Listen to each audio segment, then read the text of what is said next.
तो ये देखिए, ये जिस प्रकार सार कहते हैं गढ़वाल में, सारी खेती का इलाका, ये हाट कल्याणी का इलाका है। और यहाँ पर ये खेत इनका है, बगल पे किसी और का होगा, जैसे व्यवस्था होती है। तो आप ज़रा ये मुर्गी घर की तरफ दिखाई, इनने अपने खेत में ये जाली का जो प्रोजेक्ट बनाया, ऊपर से छत और जालियाँ हैं, ताकि चील, आसमानी शिकारी जिसे कहते हैं, वो आक्रमण करके मुर्गी या उनके बच्चों को उठाए ना, या बिल्लियाँ इन जालियों को पार करके आक्रमण ना करे। तो उसके लिए प्रोटेक्शन वो रात को अलग सा रख देते हैं। अभी ये मुर्गियाँ अंदर खुली हुई हैं, तो ये नज़दीक से दिखाइए, तो मुर्गियों को देखते हैं। ये अब मुर्गी के बाड़े में हम आ गए हैं। तो ये तरह तरह का, अब आपसे ज़रा नज़दीक आइए, आपसे इधर से ज़रा फिल्माइए जहाँ तक ये मेन शेड है। आपने ये मेन शेड देख लिया कि रात्रि के लिए यहाँ रहेंगे, नहीं तो जंगली बिल्ले, सियार या मांसाहारी पशु इनका शिकार ना करें। और दिन के वक्त इनको एक तो हल्की छाया बनी रहे, और आसमानी शिकारी चील, बाज इन मुर्गियों का शिकार ना करे, उसकी आपने व्यवस्था कर रखी है। तो इनकी भी कुछ जातियां होती हैं, ऐसा बता सकते हैं आप? जी जी जी, सोनालिका होती है, सोनालिका आप देख के बताएंगे। ये लाल वाली मुर्गियां क्या है? ये हमारी मिक्स ब्रीड है अभी जी। सोनालिका और सोनालिका है, आरआर है, वही दो ही ब्रीड है अभी।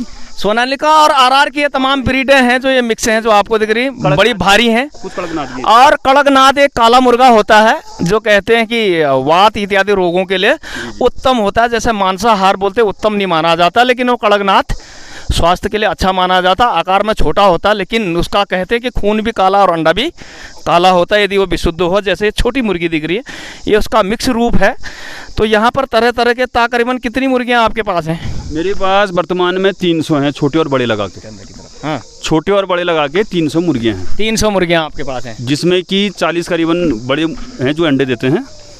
तो करीबन 25-30 अंडे पर डे वर्तमान में आ जाते हैं। यानी कि एक ट्रे अंडे एक दिन का आपका हुआ, तो एक देसी अंडा 10 रुपये का, तो 300 रुपये एक दिन में मुर्गियों के अंडों से निकल जाते हैं। जी जी जी, इतना निकल जाता है। और वर्तमान में ये जो मेरा प्लान है 300 मुर्गियों का, लगभग 200 मुर्गी करीबन अंडे देने वाली बन जाएगी हमारे पास। तो आने वाले टाइम पर ये बढ़ेगा व्यापार, और 200 मुर्गियाँ अंडे देंगी। अगर एक मुर्गी की बात करो, तकरीबन 2.5 से 3 किलो हो जा रही है जी। मुर्गी हो जा रही है 2 किलो के घेर में हो जाती है मुर्गी। और मुर्गा जो आपके ठीक पीछे लगाइए, तो मुर्गा करीबन 4 और 5 किलो। ये मुर्गा जब बड़ा होगा तो कितना हो जाएगा? ये 5 किलो के। आपके 40 मुर्गियाँ अंडे देते हैं, तो टोटल कितने होंगे बच्चे लगा के?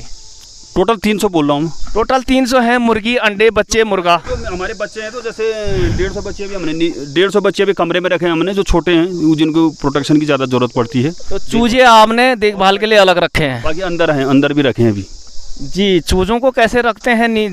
देखना पड़ेगा दिन वाइज। जो हर जैसे 1 दिन से लेकर 30 दिन का है तो उसको अलग रखना पड़ता है। 30 दिन के बाद थोड़ा ऊपर हो गया तो उसके लिए अलग, एक साथ नहीं रख सकते हैं, क्योंकि ताकि बड़ा हो जाए और मुर्गियां उसको डिस्टर्ब ना करें। जब वो चुगने लायक हो जाए तो वो आम मुर्गियों के साथ बाड़े में आ जाएगा। बाड़े में आ जाए, जब अपना 2 किलो 1.5 किलो की हेर-फेर में हो जाए तो इनके साथ घूम सकते। यानी कि इंसानी बच्चे जैसे आपका बिल्कुल डाली में रहेगा, उसके बाद गोद में आएगा, फिर चलना शुरू करेगा। क्योंकि इसमें लॉस भी बहुत हुआ मेरे को, करीबन 80-90 तो मुर्गियाँ मरी हमारी बड़ी वाली। उस टाइम बीमारी आई थी? बीमारी भी आई थी, ज़रा जानकारी कम थी। फिर जानकारी कम थी और इलाज और ये व्यवस्थाएं नहीं थी। जब खुद देखा मैंने, यार ये काफ़ी मरने लगे, तब काफ़ी डॉक्टरों से संपर्क करा, कहीं यूट्यूब से देखा, और थराली में भी हमारे 1-2 बढ़िया जान पहचान के हैं, तो उन्होंने बताया कि इस प्रकार से करो, इस प्रकार से करो। तो अभी आप हमारे को कुछ मुर्गियों के बच्चे दिखा सकते हो जहाँ पर आप रखते हो? आइए अंदर आइए, कि बच्चों का संरक्षण कैसे किया जाए। हाँ भाई।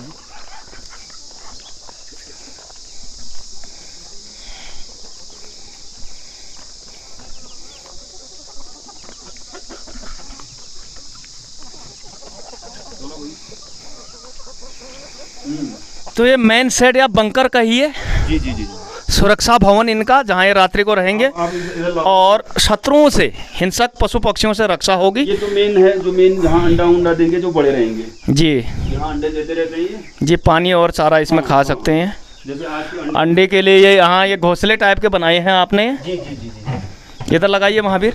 यदि कोई मुर्गी सेकन करती है तो यहाँ अंडे रखो, यहाँ वो अपने बच्चे आराम से पालेगी। जो सेकंड की जाति होती मुर्गी की, सभी नहीं करते जैसा उन्होंने बताया। जी। तो छोटे बच्चों का आपने ये बाड़ा बना रखा है। नज़दीक से दिख रहा आपको? जी। ये बाड़े में देखिए, और ये अंदर देखिए, ये कुछ बड़ी है कुछ और उसके अलावा जैसा आपने कहा दी एज वाइज, फिर बंद करो उसको, ये बाहर ना चले जाएं, इसलिए दरवाज़ा को कर देते हैं बंद। ये जैसे ये करीबन ये होगी हमारी 2 महीने की, ये 2 महीने के बच्चे हैं लगभग, हाँ। ये, और वो 1 महीने की, 1 महीने के जी। इसके अंदर जो है ये 1 महीने के हैं जी, और 22 दिन के हैं हमारे नीचे, 150 नीचे पड़े हैं, 150 नीचे पड़े हुए हैं, वो 150 हैं। 150 लगे। तो इस प्रकार आप कह रहे थे कि कुछ दिनों बाद ये कितना हो जाएंगे, कहा था आपने? 300 टोटल मिला के 300 हो जाएंगे। 300 हैं, और इन्हीं जब ये सब बड़े होंगे तभी आपने कहा था कि मेरे 200 मुर्गियां अंडा देंगी। जी जी जी जी, कुछ मुर्गे निकलेंगे, कुछ मुर्गियां तो 200 लगभग अंडा देने वाले हैं। 100 बच्चे जो मुर्गियों के बच्चे हैं जो हमने रखे हैं, वो हरियाणा करनाल से स्पेशल उठा के लाया मैं, सोनालिका प्रजाति की इसकी। ये सोनालिका प्रजाति की, तो फिर इस ब्रीड को ये बना रहे हैं, तो उस बाड़े को भी आपको दिखाया जाएगा। 22 दिन के लगभग ये बच्चे हैं, नज़दीक से आपको फिल्माया गया, तो इनको अलग संरक्षित किया जाता है, ये दिखा रहे हैं। तो इस प्रकार से अलग अलग जैसे ये जरा बड़े होंगे एज के, जैसे बड़े होंगे तो फिर उस बाड़े में चले जाएंगे, जहाँ पर आपने थोड़ी बड़ी वाली जी जी जी 2 वैरायटीज़ देखी थी। इसलिए स्वरोजगार की तरफ भी जाएं, अपना स्किल डेवलपमेंट करें, गवर्नमेंट संस्थाओं से मदद लें। और उदाहरण के लिए जो कुंदन सिंह नेगी जी ने जो करके दिखाया, एक दिन उम्मीद है कि जिस प्रकार से दिव्या रावत एक मशरूम लेडी ब्रांड है, और कमला नेगी इसी प्रकार आयरन लेडी कहा जाता है, जिनकी अपनी आज वर्कशॉप है, साइकिल के पंचर से लेकर, लोग कहते हैं कि लेडीज पंचर नहीं करती हैं। इसके अलावा आप एकता बिष्ट लगाएं, या फिर आप मनोज सरकार लगाएं, दिव्यांग होते हुए पैरा और बैडमिंटन में वो ओलंपिक तक गए हैं। तो नई सोच, नया इरादा यदि आप रखें तो जीवन के हर क्षेत्र में आप सफल हो सकते हैं। तो कल्पना की कोई सीमा नहीं होती है। ये इनके घर की छत है, छत को भी इनने वैसे वेस्टेज नहीं जाने दिया, उसमें भी कुछ ना कुछ उद्यम करते रहते हैं। ये दिखाने के लिए मैं छत पर लाया हूँ। तो ये सब जो आपने कहीं ये मिर्ची जैसी लगी दिख रही है, कटे हुए ड्रम के टुकड़े हैं, और ये फूल पौधे, इनके बारे में कुछ बताएंगे आप? जी, पहले मेरा कॉन्सेप्ट जरा इधर से आइए, ये फूलों का था। हाँ। मतलब छत में अगर ये मेरे पास खाली ड्रम थे, ये ठेकेदारी भी करता था मैं, तो वहाँ से ये ड्रम आए तो मैंने कहा ये वेस्टेज ना जाए, तो कहीं देखा था मैंने ड्रम काट के छत में लगाने के, तो इस प्रकार से लगाए। तो पहले भी क्रिएटिविटी है, यूज ऑफ वेस्ट मटेरियल। पहले तो फूल लगाए, बाद में पिताजी जरा मेरे उद्यमी टाइप के हैं, फल फूल मतलब फसल पे ज़्यादा विश्वास रखते हैं, तो उन्होंने क्या करा कि जैसे मिर्ची, पालक, जो भी हमारे बैगन वूगन हमारे खाने लायक यहीं से निकल जाते हैं। जी, एक दूसरी छत पर आप अगर फिल्माएं तो वहाँ भी कंप्लीट देखिए, ये भी इन्हीं की छत है, और वहाँ पर भी मिर्च हों या फिर पालक हों, सब्जी से लेकर फूल पौधे तक आपको दिखाई देंगे। तो इन फूलों का कोई विशेष नाम होता है? हाँ, ये तो जनरली फूल है। जनरली पहाड़ों में इस तरह के फूल पूजा में आते हैं। गेंदा हम इसे कहते हैं, और इसकी अन्य प्रजातियां हैं। और ये बाड़ा दिखाइए जो यहाँ पर आपको दिखाई दे रहा, आप छत से ये साफ दिखाई देगा, जहाँ हम मुर्गी बाड़े में थे।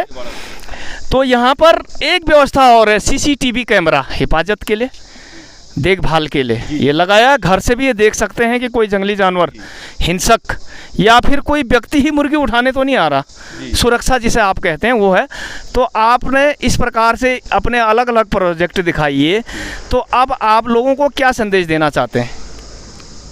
अब संदेश ये है कि जो हमारे मेन ये पहाड़ी युवाओं को या पहाड़ी जो लोग हैं जो बोलते हैं कि काम नहीं है, काम है पर ज़रा लगना पड़ता है, ध्यान देना पड़ता है इसमें। जी, मेहनत करनी पड़ती है।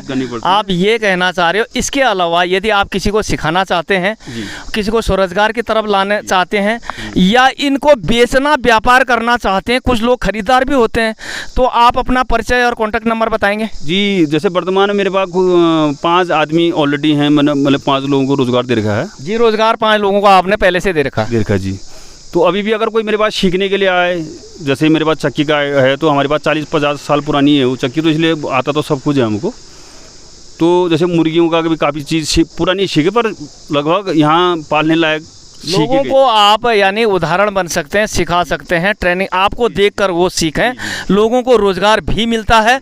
तो आपका एक बार मोबाइल नंबर कि लोग आपसे कांटेक्ट करें, सामान खरीदें, जैविक खरीदें, या फिर काम सीखें, या रोज़गार की तलाश में आएँ और वो भी आपसे कुछ सीखना चाहें। ये सब इसलिए था कि पहाड़ों में वीरान घर काफ़ी हैं।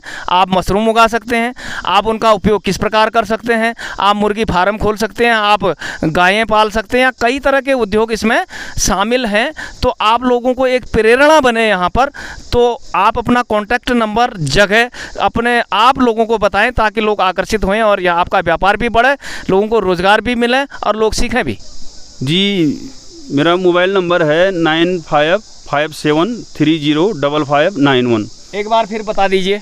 9557305591। अगर इसमें कोई भी जैसे मेरा पहाड़ी प्रोडक्ट है, जैसे चावल है, आटा है, तेल है, झंगुरा है, काला भट्ट है, या अभी राजमा होने वाली है, वो आप सब पहले ही बता चुके थे। ऑल प्रोजेक्ट जो पहाड़ में पैदा होते हैं, ये जैविक ब्लॉक है, इसमें रसायन मिक्स नहीं है। शोधन का तरीका, रेट है आप बता चुके हैं, और किस प्रकार आप उद्यम कर सकते हैं वो बता चुके हैं। मोबाइल नंबर आपने बता दिया। तो ये इलाका देवाल से ठीक 1 किलोमीटर दूरी पर अम्बा मार्केट हाट कल्याणी है। ये ज़रा नीचे को फिल्माए। आम सड़क है और सड़क से लगता एक गांव है, और इसका भौगोलिक विन्यास ही इस प्रकार का है कि सवाड़ क्षेत्र हो या फिर ऊपर बेराधार क्षेत्र, जहां से हमने पहले फिल्माया था और सड़कें दिख रही थी। तो ये एक जर्नल पॉइंट है और कोई भी व्यक्ति इस जगह को ढूंढ लेगा और आएगा। और कुंदन सिंह जी से सीखिए स्किल डेवलपमेंट, स्वरोजगार, किस प्रकार से एक नई सोच, नई तरीका, नया रोजगार एक पहाड़ी व्यक्ति कर सकता है। तो बहुत बहुत धन्यवाद। आपको से मिलकर लोगों को ज़रूर प्रेरणा मिलेगी। तो इसी के साथ देखते रहें सामाजिक व्यवस्थाओं के लिए, पहाड़ी समस्याओं के लिए, पलायन संबंधी समस्याओं के लिए, या सैनिकों की विभिन्न प्रकार की समस्याओं का गौरव सेनानी एसोसिएशन का मैं खुद प्रवक्ता हूं। ये विजय पथ केवल एक यूट्यूब चैनल नहीं है, बल्कि ये अभियान है ताकि हर एक चीज़ सामाजिक व्यवस्था और जागरूकता लाई जा सके। तो बहुत बहुत धन्यवाद आपका। धन्यवाद आपका भी। आपने हमें काफ़ी प्रोत्साहन करा। क्यों आप फर्स्ट आए, अभी तक तो कोई ऐसा आया नहीं, क्योंकि दूर का एरिया है। जी थैंक यू। कोई बात नहीं, धीरे धीरे ये जाएंगे। एक दिन आप भी ब्रांड बनेंगे, और मैंने कहा कि ब्रांड होना बहुत ज़रूरी है, ब्रांड का नाम होता है। धन्यवाद, नमस्कार, जय हिंद। देखते रहें विजय पथ।